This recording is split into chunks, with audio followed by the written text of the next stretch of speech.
One of my favourite genres of story at the moment is the sad dad game. Now, I've talked about this before a little. Indeed, I've reviewed some games that I would consider quintessential examples of it, including the 2018 God of War, The Last of Us, and Assassin's Creed Origins. However, the title is a bit of a misnomer. The point of it isn't that a story must be about a dad who is sad. It's a little more idiosyncratic than that. Actually, it encapsulates any kind of narrative wherein the main character is a usually older gentleman, placed in a position of responsibility over a child, and experiences some kind of difficult emotional growth and development. It's not "this man must be sad," but more about seeing a male character in a story grow through hardship into a relatable and real person, hopefully up to and including them challenging ideas of toxic masculinity because, as Kratos puts it, they must be better. That's the idea anyway. It's not that every sad dad needs to become a great role model, but that we get a story where men get to have emotions. That it feels rare enough that this kind of story should or might need an entire generic descriptor to itself is a shameful indictment of wider societal issues around male emotional range, so not for nothing do I genuinely think this genre is important to explore. Anyway, the one thing that all the games I mentioned above have in common is that they're pretty wordy. Each of them has lines and lines of dialogue attempting to meticulously explore their respective sad dads' characters, thoughts and emotional responses. But can you do this kind of game without any words from the sad dad? You're listening to the almighty Backlog. I'm Ellie and today's review is on Eastward, available for macOS, PC, Switch, Xbox One and Xbox Series XS. This review is based on the PC version. Originally released in September 2021, developed by Pixpil and published by Chucklefish. It's an action-adventure game, and How Long to Beat has an average playtime of about 24 hours. Our sad dad du jour here in Eastward is John. He lives in a post-apocalyptic world blighted generations ago by a terrible cataclysm known only as MIASMA. Now, people eke out a living in lonely Pockrock Isle, either farming the few edible fruits and veggies that can be coaxed to grow, or, like John, mining. One day the ground gives way beneath his feet, and he tumbles deep into the ruined earth below. There, amidst the remnants of humanity, he finds a collection of rusting train cars containing a very unusual cargo. Lots of disused high-tech equipment, and strange orange pods, in one of which is a young girl in suspended animation, Sam. He rescues her, bringing her back up to his home, where he nurses her back to health, and the pair settle into the routine of John's life. That is, until Sam's inquisitive nature lands her and John in trouble with the local tyrannical mayor, who sentences them to board the creaking train Charon, so named for the train that delivered the miasma to the world in the town's mythology, and sends them to the surface to die in the blasted wasteland above. However, the train emerges from its long tunnel, and the pair find themselves blinking in the bright sun. When it pulls to a stop in a rickety old station, they step out not into a dead world, but a thriving verdant forest amidst golden fields. Despite the shock, the pair rally to explore, and before long they stumble onto a tiny village among the fields, whose people promptly invite John and Sam to settle. Sam's curiosity gets the better of her, and off she trots into the woods, John in tow. It's then that they stumble onto a strange new place. Secreted away in a sewer-like bunker, they find a mysterious facility, replete with creaking husks of robots and pulsating orange vats, surrounded by wires and monitors. As they stop to ponder what they've uncovered, time seems to pause, and a glowing doppelganger steps out from Sam, addressing her in cryptic sentences. When she disappears, the bunker slowly comes to life, and the pair hightail it out of there. In the night, however, the miasma returns, covering the town and forest in a viscous, corrupting tar. John and Sam escape, barely, and their train trundles away down the tracks once more, as behind them their new home is consumed. So sets the pattern of events in Eastward. Sam and John's journey takes them ever, not west, as they race ahead of the returning miasma, through some wonderfully imaginative places and settlements. A large part of the second act, for example, takes place in a city perched precariously on the slope of a dam, with a hectic bustle that reminded me, and this is a bit weird because I've not seen this film for years, of the 2006 anime movie adaptation of Tekkon Kincrete. It shares that kind of hard to visually pass verticality with Matsumoto's imagery.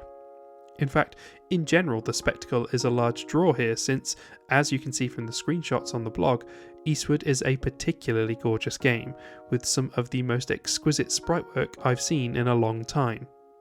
You often want to keep playing just to see where Sam and John wind up next. I don't wish to spoil much, but I think you'd be hard pressed to simply guess the places the pair go. Suffice it to say that Eastward might begin in a way that seems like many other Super Nintendo era throwback RPGs, but look further and you'll see the game blossom into a dreamlike, oddball, surrealist urban fantasy at times. That does mean though that occasionally the main plot's through line becomes hard to follow or simply muddied. More than a few times I caught myself wondering either what the links were between plot elements that were popping up, or just where the main story had wandered off to, since there are lengthy portions of the game where the core plot feels absent. This is especially odd given the game's focus on storytelling, but what Eastward cares about more than anything is character development. You see, online, Eastward carries a bit of a reputation for being overly wordy to the point of dragging its pace into the gutter. One review I read after finishing the game even said that it felt like a 15-hour game trapped in a 20+ hour one. I've mulled on that sentiment somewhat in the intervening weeks since finishing it, and I can't help but conclude they're probably right, though I don't know that I could say that really bothered me.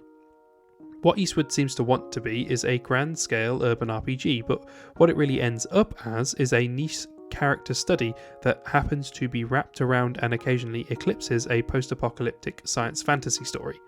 That means a lot of the game is spent simply chatting to people, as if that's a gameplay mechanic all on its own.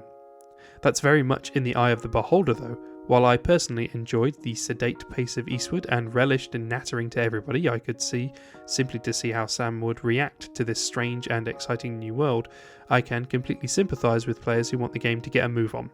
After all, there are many classic JRPGs out there, and many of them are considered quite wordy games, but they do also remember to push the plot along with a fairly consistent sense of action. Eastward, by contrast, often gets lost in its own filler arcs, content to build its cast up at the expense of a wider audience's attention. That also means that when gameplay does happen, it almost feels jarring. There's not really any sense of fluidity between the two states of the game. There are bits where you're talking a lot, and there are bits where you're running around, slapping monsters with a frying pan, and never the two shall meet. Running around the wilds of Eastward has all the feelings of a top-down Zelda to me, and although the game doesn't quite have the same approach to dungeons, the light puzzles and enemy encounters still call to mind running around temples in the Minish Cap or A Link to the Past. Combat is kept extremely simple. John is, as I said, armed with a frying pan as his main weapon, because he's rather a good cook, you see, and he can swing it around with rapid and lethal effectiveness. Later in the game you'll get access to a few ranged options as well, though with ammo at a premium and needed to be scavenged for by cracking chests open, you're incentivized to switch back to the old reliable melee option often. There aren't a lot of gimmicks to the enemies you fight either, which I'm a big fan of. The most irritating are the mutated crows which can flap around out of your reach, but most of the game's foes can be dealt with by simply giving them a smart rap on the bonce, and I appreciate the simplicity of that.